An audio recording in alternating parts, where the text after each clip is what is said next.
Hello guys, good morning students. आज का जो हमारा टॉपिक है डेट इज कोagulation ऑफ ब्लड और blood clotting.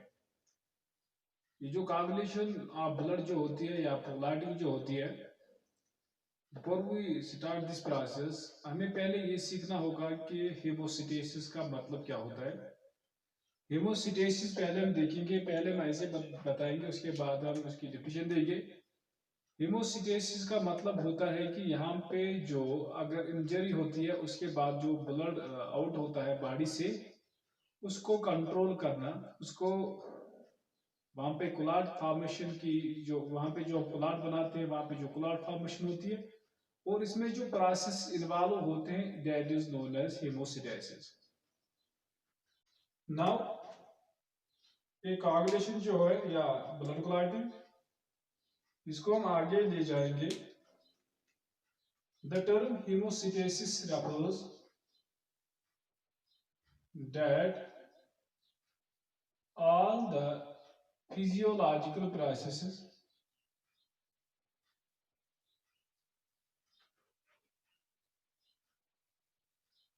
that are involved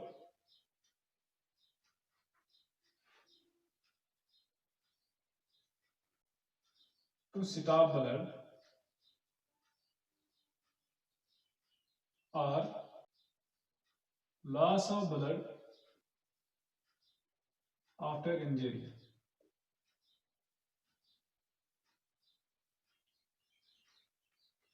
This is simply hemostasis and ये जो कोagulation या ब्लड क्लॉटिंग जो है, ये हम देखेंगे किस तरीके से होती है, कहाँ से शुरू होती है और कहाँ पे इसका इख्तिताम होता है या कहाँ पे खत्म होती है।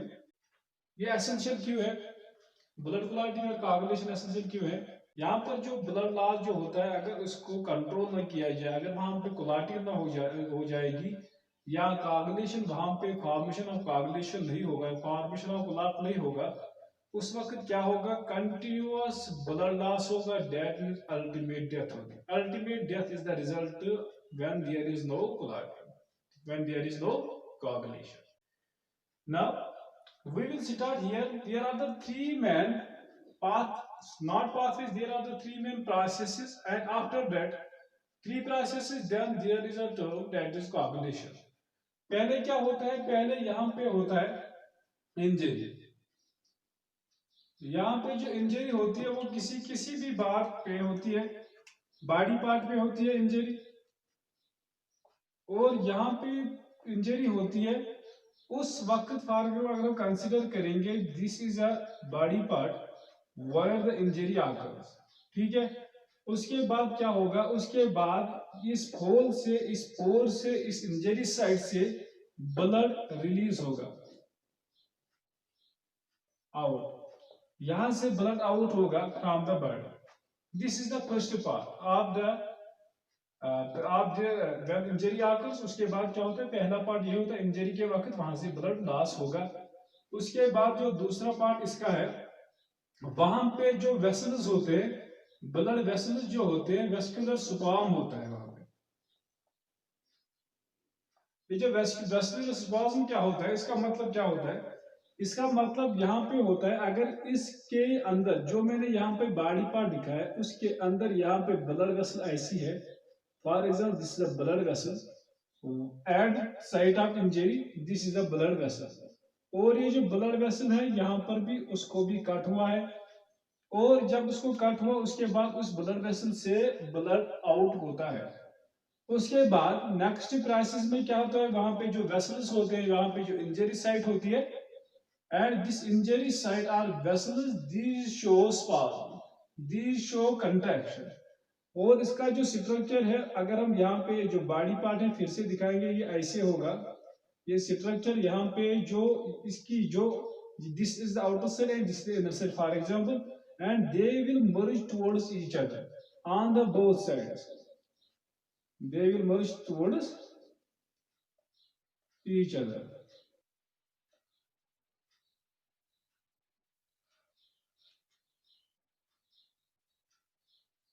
After merging, उसके बाद जो वेसल अभी तक यहाँ पर भी थी वो भी मर्ज होगी, जो ब्लड वेसल जो है यहाँ पे वो भी मर्ज होगी टुवर्ड्स ईच अदर, और उसके बाद यहाँ पे जो ब्लड फ्लो अभी तक था वो ज्यादा था। अब जब ये कंट्रैक्शन दिखाएंगे, मसल्स कंट्रैक्शन दिखाएंगे, और जो वेसल्स यहाँ पर है वो भी कंट्रैक्शन दिखाएंगे, that will they will merge towards each other and the pore size get is decreased, and at the injury where the injury occurs the size get is decreased. now यहाँ पे क्या हुआ है, contraction.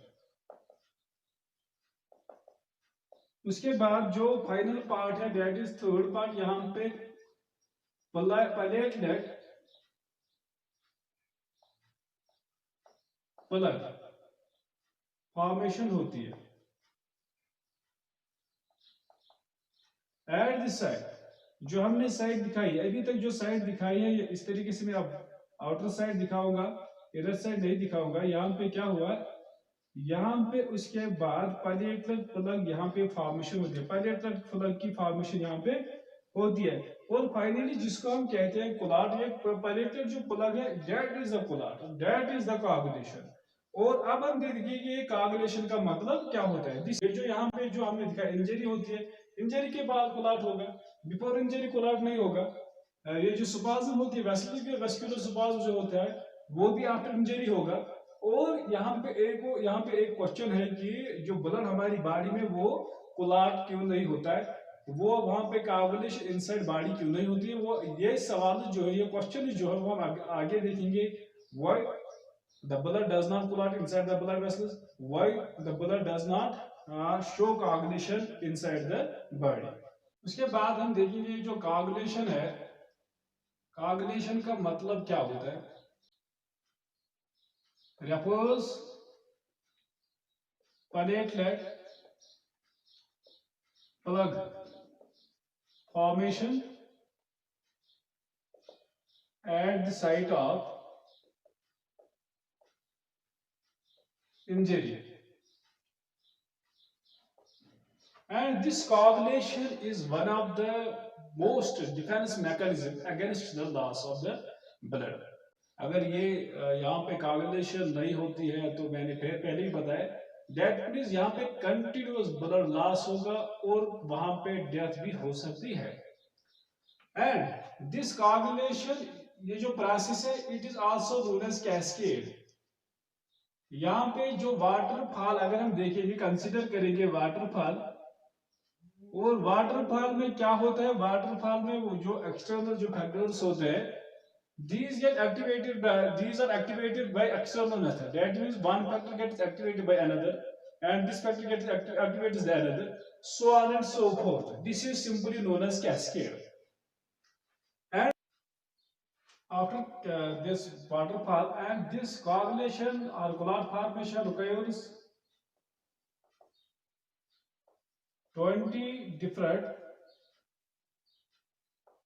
substances. These are known as glycoproteins. These glycoproteins are mostly synthesized by liver, also by platelets. In case of liver, the formation of 20 different substances occur which are required for the clotting, which are required for the coagulation, and this liver requires vitamin K for the formation of these clotting factors.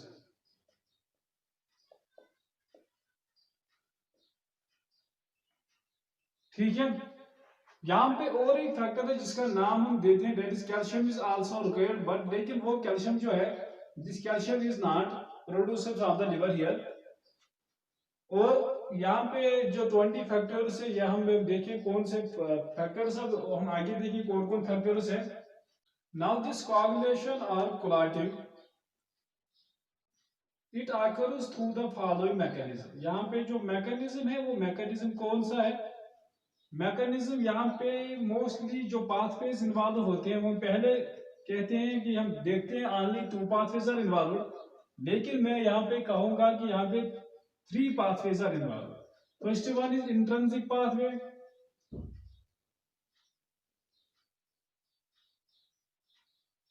second one is extrinsic pathway,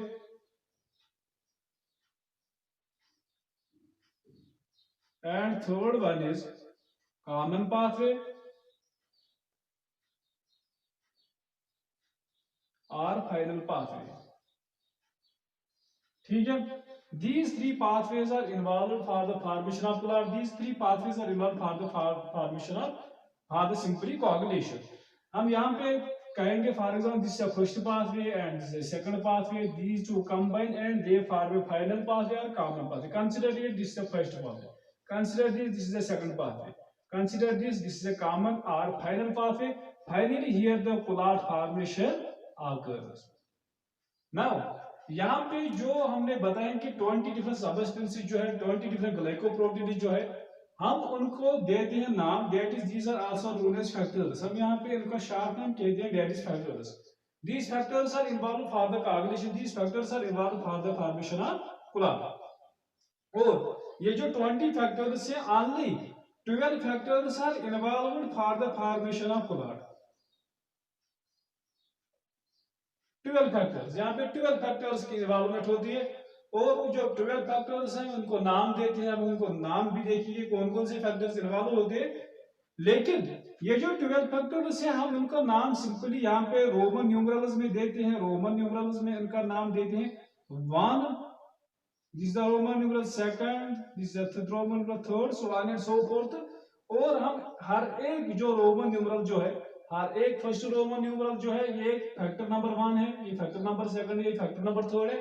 accordingly factor number 13 तक हम जाएंगे और हर एक factor को हम नाम देंगे कि ये फैक्टर नंबर 1 या रोमन न्यूमरल नंबर 1 जो है ये कौन सा फैक्टर है, सेकंड कौन सा फैक्टर है, थर्ड कौन सा फैक्टर है, so on and so fourth.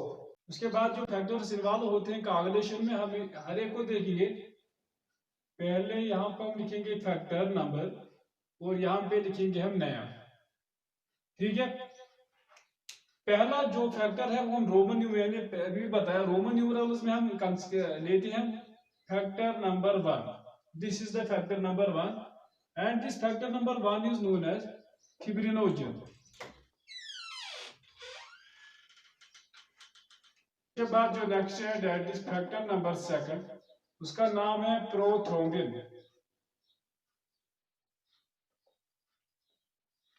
उसके बाद फैक्टर नंबर 3, इसका नाम है टिश्यू फैक्टर और tissue thromboplastin.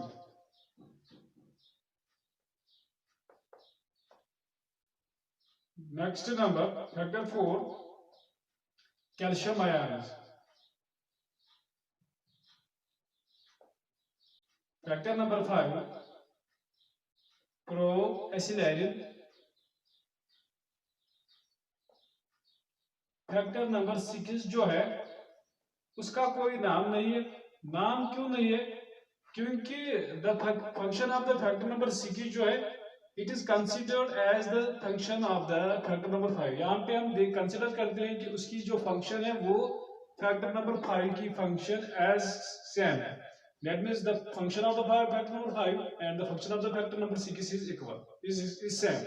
Therefore, we do not consider the factor number 6 here.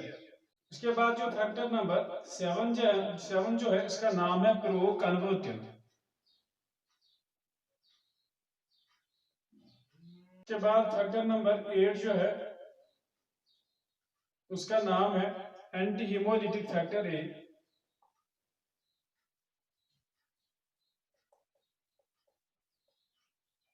उसके बाद जो फैक्टर नंबर 9 है उसका नाम है एंटी हीमोलिटिक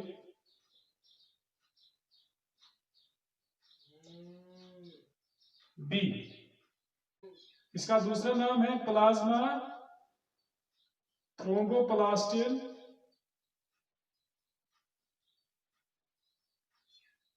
कंपोनेंट. उसके बाद जो फैक्टर नंबर 10 है उसका नाम है थ्रोम्बोकाइनेज. उसका दूसरा नाम है स्टॉट पावर फैक्टर. उसके बाद जो 11th फैक्टर है उसका नाम है anti hemolytic factor, anti hemolytic factor सी।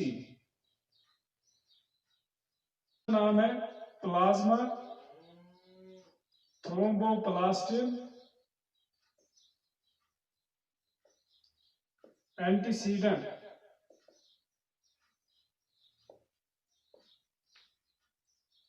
उसके बाद नेक्स्ट फैक्टर है Hageman factor,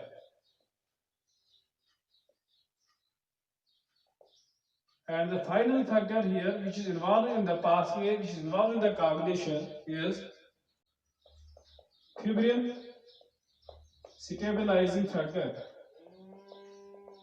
fibrin stabilizing factor. These are the 13 factors, these are the 13 factors, but only we consider here 12 because the factor number 6 is not involved, because the function of the factor number 6 is same to that of the factor number 5. So we do not consider the factor number 6, we consider only the other factors, and thus there are only 12 factors which are involved in the coagulation or clot formation. And हर एक नाम जो यहाँ पे जो हम numeral Roman numerals में लिखते हैं, हर एक फैक्टर का नाम आपको याद रखना है। वन का क्या नाम है, दूसरे का नाम क्या है, तीसरे का नाम क्या है, फोर्थ का नाम क्या है, according so on and so fourth.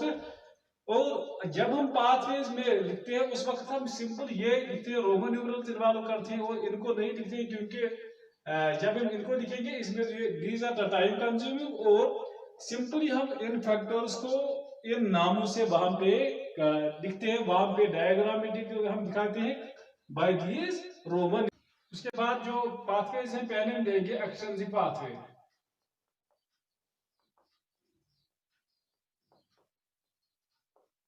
This extensive pathway involves the factors which are not involved, which are not present in the blood. That is, यहाँ पे जो शुरुआत जो होती है, यहाँ पे जो कैस्केड शुरुआत होता है, यहाँ पे जो पाथवे शुरू होती है, this is due to the external factors, not by the internal factors firstly. After that what happens वो हम देखिए पाथवे में क्या होता है, and इसका दूसरा नाम जो होता है that is tissue factor pathway.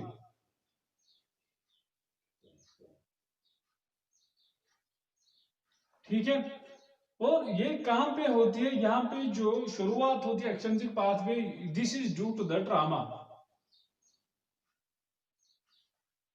ठीक है, और उसके बाद हम देखेंगे जो एक्सटेंसिव पाथवे जो होती है, यहाँ पे भी यही फैक्टर्स जो हमने अभी फैक्टर्स लिखे हैं 13 फैक्टर्स के, लेकिन 12 को इन्वॉल्व करेंगे यहाँ पे।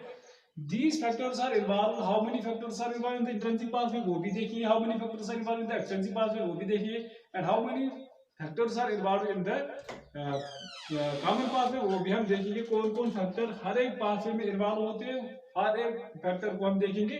लेकिन पहले हम देखेंगे एक्सट्रिंसिक पाथवे के बाद हम दूसरी पाथवे देखेंगे दैट इज इंट्रिंसिक पाथवे। फिर हम उनका रोल देखेंगे, उनकी जो पाथवे जो होती है, फॉर्मेशन जो पाथवे की होती है वो हम देखेंगे कौन किस तरीके से होती है। इंट्रिंसिक पाथवे जो है this is due to the internal factors which are present in the blood. Simply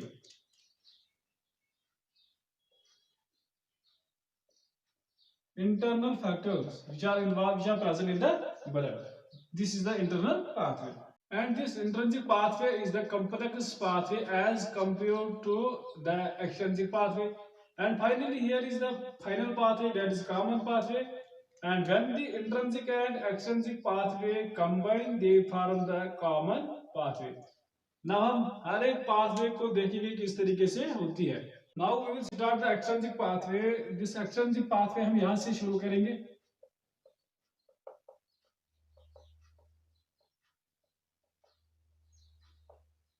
This extrinsic pathway is due to the trauma in external cells or extracellular cells. ये जो एक्सटेंसिव पाथवे हम पहले लेंगे that is due to the trauma in the external environment, this is the trauma due to the external cellular environment. यहाँ पे जो factors जो involve होते हैं these are activated by the external environment. यहाँ पे पहले एक्टिव होता है फैक्टर नंबर 3, ठीक है। This factor number 3 activates the this factor number third activate is factor number 7। यहाँ पे फैक्टर नंबर 7 अभी तक इनएक्टिव था, अब ये कन्वर्ट होगा into it is active form factor number 7 ए का मतलब यहाँ पे जो स्मॉल ए में हम लिखते हैं इसका मतलब है that is it activate this factor, this is now active form sorry, and this factor number third activate is the factor number 7 and this form is the it is active form. यहाँ पे जो ये factor 7 जो है this factor number 7 in combination with the factor number 3 factor number 7 plus factor number 3 they form a complex. After the formation of complex, here is the factor number 10 which was inactive and it gets converted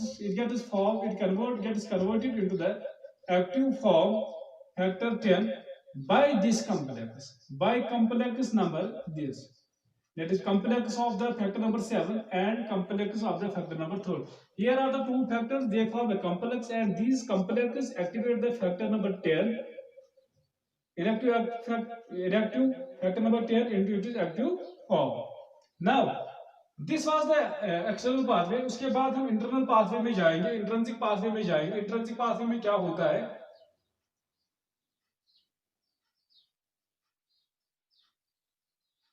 intrinsic pathway में जो factors involve होते हैं these factors are present in the blood and जब intracellular blood injury होती है वहां पे जो फैक्टर्स इन्वॉल्व होते हैं वहां जो इन्वेक्टिव फैक्टर्स होते हैं वो एक्टिव होते हैं, स्टिमुलस वहां पे मिल जाती है और this get is now active. यहाँ पे पहला जो फैक्टर होता है, पहला फैक्टर होता है फैक्टर नंबर 12। ये फैक्टर नंबर 12 अभी तक up to time of injury ये अभी तक क्या था, इनएक्टिव था। अब ये due to the internal environment में स्टिमुलस होती है, वहां पे due to this stimulus it gets converted into it is active form. Clear clear. उसके बाद this factor number 12 this start is here the cascade now. This factor number 12 active form of factor number 12 activate is the factor number 11 here, यहाँ पे ये इसको activate करता है। now it forms the active, it is active form. After that this active form of the factor number 11 it activates the factor number 9 and forms it is active form. Factor number 11 activates the factor number 9 and forms it is active form. उसके बाद क्या होता है, यहां पे blood में factor number 8 होता है, ब्लड में फैक्टर नंबर 8 है। ये जो फैक्टर नंबर 8 जो है ये अभी इनएक्टिव था, ये एक्टिव होता है and it is now converted into the factor number 8A। समझ में आ रहा है कि नहीं? यहाँ पे मैंने क्यों छोड़ा, यही तो क्यों मैंने यहाँ पर क्यों छोड़ा, मैं दिखाऊंगा क्यों छोड़ा मैंने। यहाँ पे आउटसाइड इंट्रिंसिक पाथवे से बाहर क्या होता है, फैक्टर नंबर 8 अभी तक इनएक्टिव था, ये due to the internal environment ये अब फैक्टर नंबर 8A बन गया। ठीक है, नाउ दीज टू इसको मैं यहां पे लाऊंगा, factor number 8A plus factor number 9A they form a complex, this is the complex.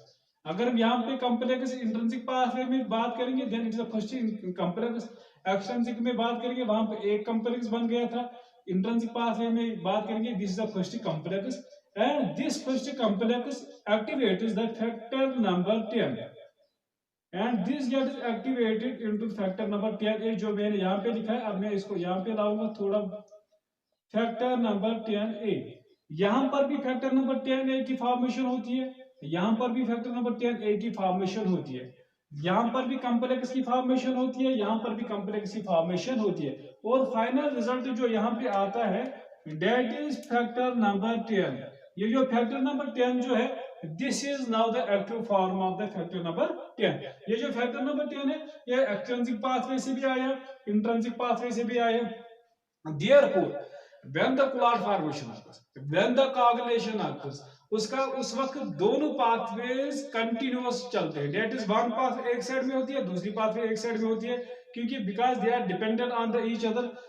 यहाँ पे फैक्टर नंबर 10 की फॉर्मेशन, उसी वक्त यहाँ पर भी फैक्टर नंबर 10 फॉर्मेशन होती है, और यहाँ पे बहुत ज्यादा फैक्टर नंबर 10 आता है, उस वक्त क्या होता है, उसके बाद जो पाथवे होती है वो अब कौन सी पाथवे, वो कॉमन पाथवे है, क्योंकि यहाँ पे दोनों पाथवेज कंबाइन होते हैं। This is the junction, this is the point where the two pathways combine. उसके बाद ये जो अब एक्टिव फॉर्म ऑफ 10 है, उसको यहां से इंटरनल में क्या होता है, यहाँ पे फैक्टर नंबर 5 होता है, this factor number 5 is converted into it is active form, and this factor number 5 active form in combination with factor number 10a, this forms the another complex. Now this is the complex in common pathway. यहां से factor number 5 था, वो inactive था, वो activate हो गया, वो factor number 5a बन गया, और वो कंबाइन होता है फैक्टर नंबर 10a के साथ, और ये जो 10a और 5a जो है, this is now the complex, ये भी अब कॉम्प्लेक्स है। This complex activates the factor number 2 into its active form, that is factor number 2a. समझ में आ रहा है कि नहीं? ये जो फैक्टर नंबर 2 जो है, इसका नाम है prothrombin. This prothrombin that is converted into the thrombin, ठीक है? This prothrombin is an inactive form. This gets activated by this complex factor number 5a and factor number 10a. This complex converts the inactive form of prothrombin into the active form, now thrombin. This is the common pathway from this point. This is the common pathway. This was the extrinsic pathway. This was the intrinsic pathway. And now this is the common pathway. Now onwards, what happens? This factor number 2 or thrombin activates the fibrinogen. This fibrinogen was the factor number 1, which was inactive. Fibrinogen was the factor number 1, which was inactive, and this factor number 1 is now converted into the factor number 1a, and this is here known as fibrin. This thrombin activates the fibrinogen into fibrin. That is, fibrinogen is inactive form, and this thrombin or this factor number 2a activates the factor number 1 into factor number 1a, that is fibrinogen is now converted into the fibrin.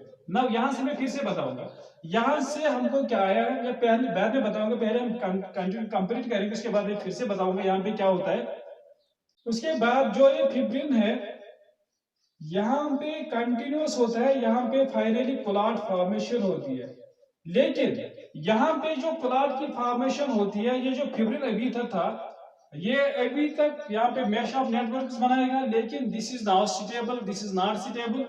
Now this fibrin is now continuously this fibrin now continuously forms the network, and this network is stabilized by the factor number 12. जो factor number 12 जो है, वो भी blood में factor number 12 नहीं, factor number 13 जो है, इसको कहते हैं stabilising factor. This stabilising factor is converted into the in this active form, when it gets into active form, and this stabilizing factor acts on the fibrin, and it forms the stable product, stable clot, stable here coagulation occurs. समझ में आ रहा है कि नहीं? फिर से बताओ, फिर से देखो, हम एक्सट्रिंसिक पाथवे में जाएंगे पहले, उसके बाद हम इंट्रिंसिक पाथवे में जाएंगे, उसके बाद हम फाइनल पाथवे में जाएंगे। कंसेप्ट यहाँ पे पूरी तरीके से देखो, यहाँ पे जो जब कट की फॉर्मेशन इंजरी होती है, मैंने पहले भी बताया था, ये इंजरी है, यहाँ पे इंजरी है, यहाँ पे ब्लड लॉस होता है, ठीक है? उस वक्त जो एक्सटर्नल एनवायरनमेंट में जो है, एक्सटर्नल एनवायरनमेंट में activate the factor number 3, and ये जो फैक्टर नंबर 3 जो है, ये अभी तक इनएक्टिव था, एंड ये दिस फैक्टर नंबर 3 ये एक्टिव होता है किसकी वजह से? एक्सटर्नल एनवायरनमेंट की वजह से। एंड दिस जो इंटरनल उस ब्लड में क्या होता है, फैक्टर नंबर 7 भी होता है। This factor number 3 activates the inactive form of factor number 7 into its active form. Okay. Now this factor number 7, which is now active, combines with the factor number 3, and it forms the complex. And this complex activates the factor number 10, which was inactive, and it is now converted into the factor number 10, which is active. Now stop here. This was the extrinsic pathway. Now we will look here the intrinsic pathway, because they are combined, they get combined at the point that means factor number 10a. So we start both the pathways at the time. So these pathways are acted upon, these pathways start at the time, at the same time. When the extrinsic pathway starts, intrinsic pathway starts at the same time, and the factor number 10 at that time when the intrinsic pathway completes the formation of factor number 10, and at that time extrinsic pathway also forms the factor number 10. Now what happens in the intrinsic pathway? Intrinsic pathway में क्या होता है? This the intrinsic pathway. यहाँ पे ये होता है कि यहाँ पे जो फैक्टर नंबर 10 12 जो होता है ब्लड में, फैक्टर नंबर 12 जो होता है इंटरनल फैक्टर्स की वजह से, इंटरनल एनवायरनमेंट की वजह से यहाँ पे जो फैक्टर नंबर 12 जो होता है that gets converted into factor number 12a. This is not active form, and this factor number 12a activates the factor number 11 and forms its active form. After that, this factor number 11 activates the factor number 9 and forms its active form, factor number 9. यहाँ पे क्या होता है? यहाँ पे blood में factor number 8 होता है. This factor number 8 get is activated into its active form. और उसके बाद ये जो फैक्टर नंबर 8 जो होता है ये फैक्टर नंबर 9 के साथ कंबाइन होने के बाद यहाँ पे कॉम्प्लेक्स की फॉर्मेशन होती है. This is the complex, and this complex factor number 8 plus factor number 9 forms the complex, and this complex activates the factor number 10 into its active form. Okay, now after that उसके बाद क्या होता है? ये जो factor number 10 है उसको वहीं पे रखो. यहां से आउटसाइड जो ब्लड में होता है वहां पे फैक्टर नंबर 5 भी होता है. Now this factor number 5 is converted into active form, and this factor number 5a combines with the factor number 10a and they form the complex. And this complex हम consider करेंगे, this is the complex first, this is the complex second, and this is the complex third. This complex third activates the factor number 7 जिसका नाम होता है that is prothrombin, is converted into its active form, that is thrombin. And this thrombin is now responsible for the formation of fibrin. How? This thrombin activates the fibrinogen, and or simply it converts the fibrinogen into the fibrin, and this fibrin forms, this fibrin is simply the mesh of the networks, but this fibrin is not stable. This is not stable here. This fibrin is stabilized by the factor number 13. This factor number 13 gets converted into factor number 13a, and this factor number 13 reaches the fibrin. When it reaches the fibrin, it forms, it stabilizes the structure, it stabilizes the clot, it stabilizes the coagulation here. Now the blood does not come out through the point where the injury occurs. Now the RBCs or platelets do not come out through the point, through the injury site or at the injury site, because there is now the clot formation, because there is now the mesh of network is now stabilizer. This stabilizer structure does not allow the blood cells to come out, to squeeze through these pores, because the size of the pore is now small as compared to the size of the blood cells. Now this is the simply coagulation, this is the simply clotting in case of humans. अब यहाँ पे एक question है कि जो हमने पहले भी बताया कि जो बॉडी जो है इंटरनली जो ब्लड जो है ये why the blood does not show clotting, why the blood does not coagulate inside the body, because there are so many anticoagulants, because there are anticoagulants. एंटीकोagulants का जो नाम है एंटीकोagulants का मतलब क्या होता है? एंटीकोagulants वो सब्सटेंस होते हैं that prevent coagulation.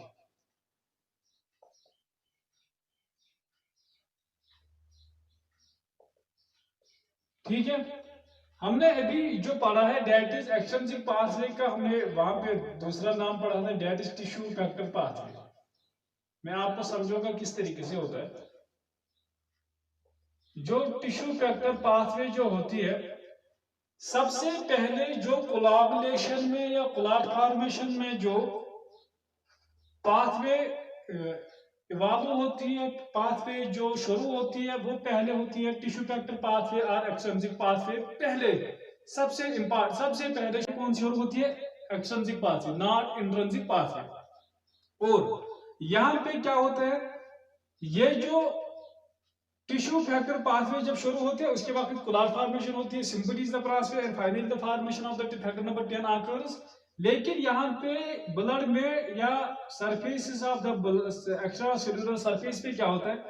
Tissue factor inhibitor, this tissue factor inhibitor, वहां पे जो फैक्टर नंबर 7 जो था वो एक्टिव हो गया था in combination with factor number 3 and these for the factor number, they simply factor number 7 forms active form and factor number 3 in combination with factor number 7 they form the complex.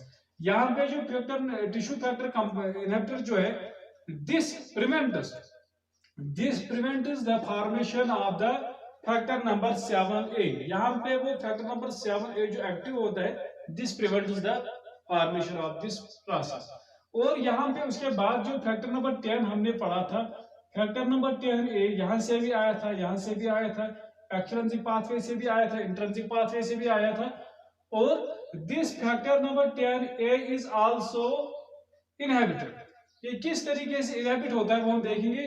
हमने पहले भी एक lecture में पढ़ा था, जो basophils जो है, basophils release heparin, this heparin is anticoagulant, this is anticoagulant. ये क्या करता है, दिस हेपारिन, यहां से भी फैक्टर नंबर 10 था, यहां से भी फैक्टर नंबर 10 था, ये किस तरीके से एक्टिव हुआ था, ये किस तरीके से एक्टिव हुआ था। हमें यहाँ पे एक्टिवेशन की बात नहीं करनी है, हमें यहाँ पे अपोजिशन करनी है। यहाँ पे जो कागुलेशन जो हम आगे देखते थे, जो हमने कागुलेशन की पाथवे बनाई थी, इसको अपोज करना है। इस वक्त this heparin acts on this factor number 10A and this does not allow the formation of factor number 10A. That means this heparin inhibits the formation of active form of factor number 10A. सवाल यह है कि अगर injury होगी या नहीं होगी, internal environment में कोई चेंज नहीं होगी, फॉर एग्जांपल कंसीडर करेंगे इंटरनल एनवायरनमेंट में पाथवे तो होनी चाहिए थी, लेकिन वहां पे हेपारिन जो है वो इस फैक्टर नंबर 10 एक्टिव फॉर्म को बनने नहीं देता है। ठीक है, this is the reason why the two pathways are halted at the point, यहां पर ये हाल्ट होते हैं।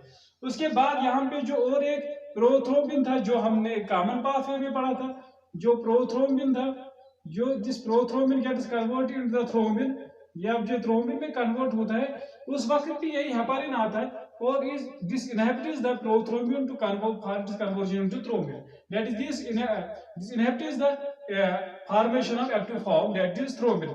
This does not allow the forward reaction. यहाँ पे अगर थ्रोम्बिन भी कोई होगा, इसको ये बैक करता है, इनहिबिट करता है कि नेक्स्ट और एक थ्रोम्बिन नहीं बन जाएगा, that means it inhibits the formation of thrombin here. This is the natural heparin and this is the natural substance which is present in our blood. And at the time of surgery, वहां पे भी क्या होता है, वहां पे भी blood clotting होती है, वहां पे ब्लड क्लॉटिंग जो होती है, जब इंजरी होती है वहां पे भी जो सीजर होता है, उस वक्त जो क्लॉटिंग होती है, उस वक्त वहां पे हेपारिन वो डालती है एट टाइम ऑफ, वो जब वो स्टिचेस देते हैं उस वक्त वो हेपारिन अंदर डालते हैं, वहां पे जो क्लॉट होता है उसको खत्म करने में वहां पे वो हेपारिन डालती है, और वो जो क्लॉट वहां पे फॉर एग्जाम्पल बन जाता है, उसको खत्म करने के लिए वहां पे वो हेपारिन डालते हैं, और वो क्लॉट जो होता है वो हील अप होता है, वहां पे क्लॉट नहीं होता है inside the body at the time of the surgery, not at the normal time. At the time of injury वहां पे क्लॉट फॉर्मेशन होती है, लेकिन वो बाद में क्या करते हैं, जब एट द टाइम जब वो खत्म करते हैं सर्जरी, उस वक्त वो हेपारिन डालते हैं, और हेपारिन की वजह से वहां पे जो क्लॉट होता है वो खत्म होता है, वहां पे ब्लड स्मूथली फ्लो होता है। And these are the anticoagulants which are present in the blood, and this does not allow the blood to coagulate inside the blood vessels. These are the substances, these are the anticoagulants which does not allow the blood to coagulate inside the blood vessels or any point inside the body. ठीक है, this was about the coagulation and anticoagulants. Take care. Allah Hafiz.